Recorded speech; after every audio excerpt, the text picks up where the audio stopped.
الحمد لله رب العالمين والصلاة والسلام على أشرف الأنبياء والمرسلين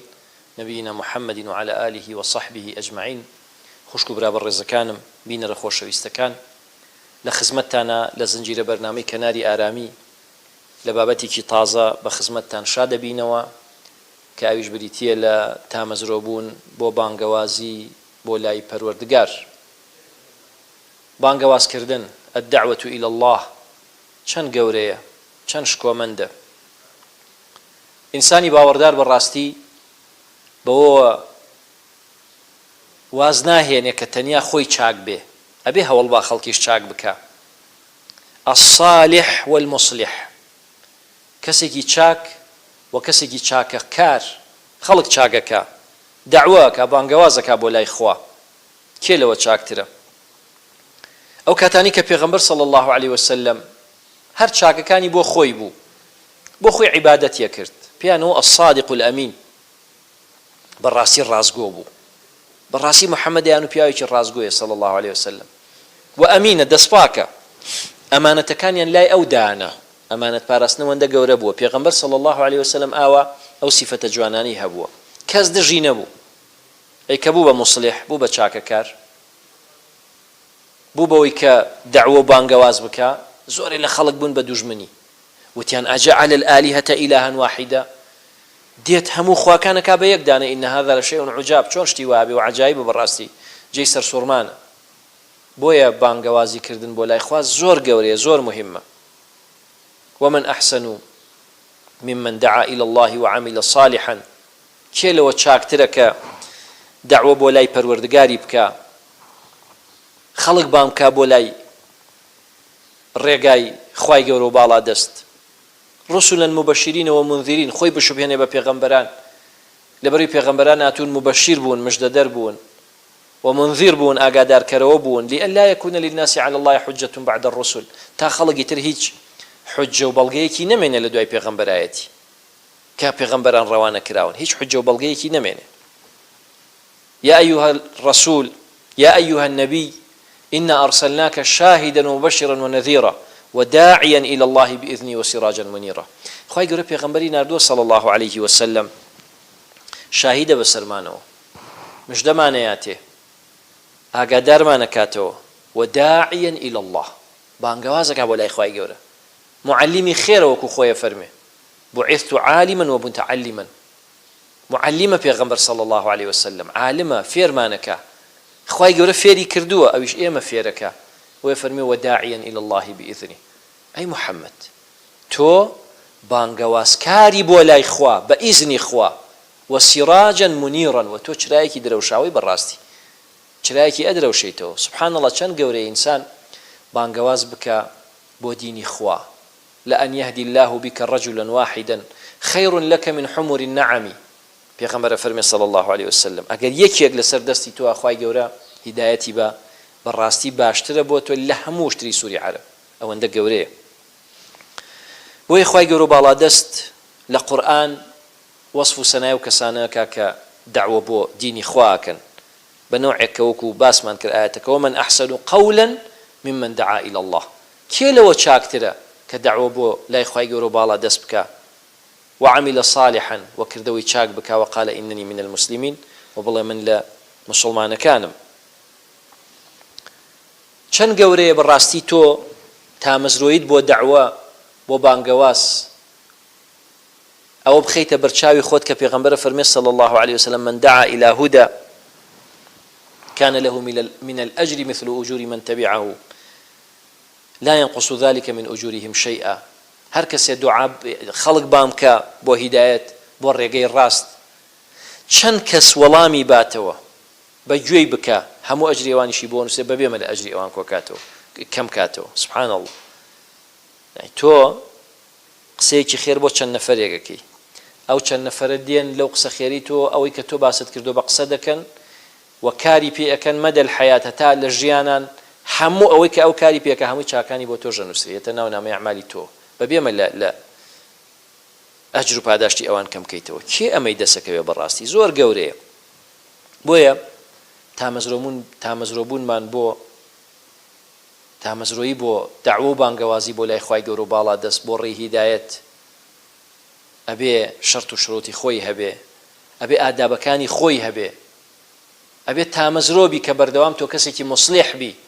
چونکە مصلح بی خوا عەزابت نایە بانگەواز بکەی بۆ دینی خوا خوای گەورە عەزابت نایە وما كان ربك ليهلك القرى بظلم وأهلها مصلحون خوای گەورە فەرمێ خوای گەورە قەت سزای قەومێک نایە سزای قەومێک نایە و ئەهلها مصلحون نافەرمێ صالحون ئەگەر ئەهلەکەی چاک بن نە ئەگەر ئەهلەکەی مصلح بن واتە چاک خەڵک چاک بکەن یەکتری چاک بکەن قسەی خێر بۆ یەکتری بکەن یەکتری لە زوڵم و لە شەڕ بێننە دەرەوە قەت خوای گەورە عەزابی و کۆمەڵە خەڵکە نایە بۆیە ئامۆژگاری بۆ کەسانی کە دەعواکەن بۆ ڕێی پەروەردگاریان چییە ئەوەیە کە بەڕاستی یەکەم شت ئیخلاسیانە بێ قل هذه سبيلي أدعو إلى الله على بصيرة أنا ومن اتبعني خوای گەورە پێغەمبەر صلى الله عليه وسلم فێرەکە فەرمی ئەی محەممەد بفەرموو هذه سبيلي ئەمە ڕێیەکەی منە أدعو إلى الله بەس بۆ لای خوا بانگەکەم ئیخلاس تەنیا بۆ خوا دڵسۆزانە بۆ خوا نەک بۆ کەسێکی تر على بصيرة لەسەر عیلم دووهەمین علمی شەرعی على بصيرة يعني على علم قل هذه سبيلي أدعو إلى الله على بصيرة أي محمد بفرمو لدواوي كتو مخلصي بدل سوزانة تنيا دعو بانقواز بخواكي على بصيرة بل من لسر بصيرة إيوه دعواكم إيوه بانقكم بصيرة يعني علم زانست وزانياري نقبة نزاني ودعابك بل قل ربي زدني علما بل ربي زدني علما خواهي قالوا بيغم صلى الله عليه وسلم بفرمو بل پروردگار علمم زياكا با أميش بل زدني علما ربي زدني علما خواهي علمم زيابك خواهي علمم زيابك چکە بە عیلم دعوا کرێ وهروها اتبعوا من لا يسألكم أجرا وهم مهتدون قل ما أسألكم عليه من أجر وما أنا من المتكلفين أمدو آيات بيرو زماني للقرآن مفسرين فرمون هر كسي أمدو مرجها بلا دعوة كردنيا كسيك أبي قبول دعوة كي بكري براستي ودعوة كي بانقوازكي قبولة يكم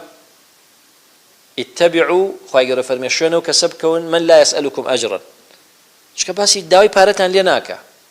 سێرەکەی لەبەر خوا شەو ڕۆژی گرتووەتە بەر شەو ڕۆژی ناوەتە سەریەک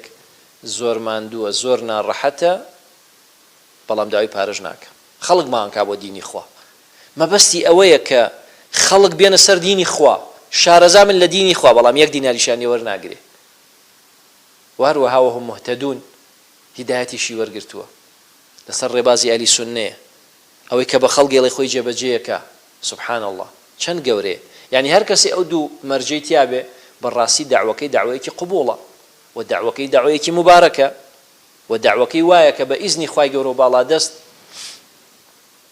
خوای گەورە موفەقیەکە بۆیە ئەبێ چی بکەین ئیخلاسمان هەبێ و هەروەها عیلممان هەبێ و هەروەها ڕێگەی هیدایەت بگرینە بەر و بە هیچ شێوەیەک داوای پارە و سەرۆت و سامان لە کەس نەکەین خاڵێکی ترەوەیە کە ئینسان تامەزرۆ بێ بۆ بانگەوازکردن بۆ لای ڕێبازی خوای گەورە و باڵا دەست بۆ ڕێگای پێغەمبەر صلی الله علیه وسلم ئەوەیە سەبر بگرێ بەڕاستی وتمان پێغەمبەر صلی الله علیه وسلم و کاتی کە صالح بوو پیا و چاک بوو هێشتانەوە بە پێغەمبەر کەس گلەیی لێ نەکرد هەمووی لەگەڵی بوو خۆشەویست بەس کە بوو بە پێغەمبەر ئینجا زۆرینەی خەڵک بوون بە دوژمنی صبر قريب يا غمص عصام صبري قرت خوي قرا فرمي والعصر إن الإنسان لفي خسر إلا الذين آمنوا وعملوا الصالحات وتواصوا بالحق وتواصوا بالصبر إلا الذين آمنوا أما إخلاصك أما بديت إلى إيمانك وعملوا الصالحات كذوي شاك بك وتواصوا بالحق دعوة بك وتواصوا بالصبر وهو الصبر شيء لسرقري بالصبر لسرقري فاصبر كما صبر أولو العزم من الرسل خواهي قرأ فرمي تو الصبر قرأ وكو چون خواهي قرأ بالا دست صبر يابا أولو العزم كان پیغمبرانی پیشتو نار راحت بون وكو اوان صبريان قرتوش صبر بقرأ أي محمد شكا الصبر قرتن زور قوري يعني پیغمبر فرمي صلى الله عليه وسلم المؤمن الذي يخالط الناس ويصبر على أذاهم أفضل من المؤمن الذي لا يخالطهم ولا يصبر على أذاهم أو مسلماني كأشتنا وخلق و سەبرەگرێ لەسەر ناڕەحەتیەکانیان باشتر لەو مسلمانی کە ناتوانێت بچێتە ناو خەڵک و ناتوانێت سەبرەگرێ لەسەر ناڕەحەتەکانیان. خاڵێکی ترەوەیە کە ئەم دەعوەیە دەعوەی ئیسلام دەعوەیەکی عالەمیە بەڕاستی بڵاو بێتەوە ئەیە بگا بە هەموو خەڵک چکە پێغەمبەر صلی الله علیه وسلم بۆ هەموو خەڵک هاتووە نەگەر بۆ کورد نەگەر بۆ عەرەب نەگەر بۆ ئینگلیز نەگەر بۆ فارس بۆ هەموو خەڵکێ إنا أرسلناك وما أرسلناك إلا كافة للناس بشيرا ونذيرا ولكن أكثر الناس لا يعلمون أي محمد ما تومان ناردوه بقشتي بو همو خلقي ما بيجي آوازي بو عرب وغير عرب إلا كافة للناس مش دياني يتبقى كاري باشاكا وأقعداني يقولوا بك نوق بكوننا وخرابه والله بداخل خلقي زور نايزانا وهروها خواهي قول أمري كردوا ولتكن منكم أمة يدعون إلى الخير ويأمرون بالمعروف وينهون عن المنكر إلا أبي لنا أمتي إسلامية كوم خلقي قبنك يأمرون بالمعروف وينهون عن المنكر أمر بشاك بكن ونهيج لخراب بكن وأولئك هم المفلحون أوانا كساني سركوتون أوانا خلقان يكن بالراستي خواهي قول سركوتو لقلميانيا بويا همومان بالراستي واجب للسر بانوكو بيغمر فرمي صلى الله عليه وسلم بلغوا عني ولو آيتي كي جزاني بربي جينا أمر بنيوش كوا مالو من الله كد وأمر أهلك بالصلاة واصطبر عليها أمر مالو من الله كي خود كبنيوش والصبر زوري لسر بقرة جاري دوان سيان دا صد بيان بله تواني مسألة درو دعوكي ورد دعوي مالو من الله كي خود كا أشيبو مزقوت يقسيك خير بيستيورو بخزان مالو من الله كتي بله أشي بو جمعة ورو بخزان مالو من الله كتي بله بخزمو كسوكاركاني خوتي بله وأنذر عشيرتك الأقربين خواي قرو بالا دز دفرمي تو كسنزيك كاني خوت تيرو قبيلكي خوت خزمەکانی خۆت ئەوانە بانک بکە بۆ لای خۆی گەورە و باڵا دەست لە پێشە زۆر ئەجریکی گەورەی تایە پاداشتێکی زۆر زۆرە چڕی بۆ خۆت بەڕاستی بۆیە تامەزرۆیی بۆ داوابوون بۆ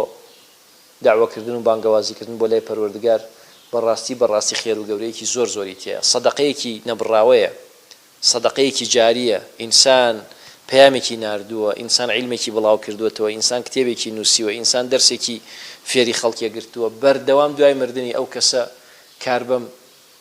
ڕێنمونی ئەمە کا خوای گەورە خێری بۆ نووسێ و خێریش بۆ ئەمە نووسێ بەبێ ئەمەلهی ئەو کەم کاتەوە حتا کۆتایی بۆ ئینشاءالله بتوانین هەمیشە تامەزرۆی داعوە بین بانگەواز بین نەڵین کەس ناچێتە قەبری کەسەوە نەڵین حەقمان بەسەر کەسەوە نییە نەڵێ خەڵک مشکلەی خۆیانە نە ئەوە قسەی موسڵمانیە بەڕاستی مشکلەی خەڵک مشکلەی ئێمەیە مشكلة باورداران مشكلة إيما هما يكجستين مثل المؤمنين في توادهم مثل المؤمنين في توادهم وتراحمهم وتعاطفهم كمثل الجسد نموني مسلمانان لا خوشويستيانا بويك لهاوسوزيانا لنزيكيانا لي وكو يك جستوان إذا اشتكى منه عضو يك أندامي بيشه تداعى له سائر الجسد بالسهر والحمى همو أندام كان يتربى الراسي ئەکەونە تاو ئەکەونە شەو نخۆنی خەویان لێ ناکەوێت ئێمەش مشکلی مسلمان مشکلەی ئێمەیە مسلمانێ بکەوێتە گوناحەوە ئێمە تاوانبارین بۆچی داعوەی ناکەین بۆ بانگەوازی ناکەین بۆ لەو زوڵمە نایانینە دەرەوە بۆ ڕێنمونی ناکەین هەتا کۆتایی تا مەزرۆ بوون بۆ بانگەوازکردن بۆ لای خوای گەورە و باڵا دەست ئەو ئەجر و پاداشتەی هەیە خوای گەورە داعوە و بانگەوازمان لێ قبوڵ کە ئیخلاسمان پێ ببەخشێ عیلم و زانست و زانیاری سەبرمان پێ ببەخشێ داعوەکەمان قبوڵ کە وا نەکەین لەبەر پارە دعوة خلق كين بوديني خوا خو لسر هداية بين إن شاء الله چی چاکە ئەومان بۆ بکە ئەو ئەجر و پاداشتەی کە باس کراوە خوای گەورە باڵا دەست ئێمەی لێ مەحروم نەکە آمين آمين يا رب العالمين سبحانك اللهم وبحمدك أشهد أن لا إله إلا أنت أستغفرك وأتوب إليك خوای گەورە هەموو لایەکمان موفق کە بۆ کاری چاکە و بۆ کاری باش الذي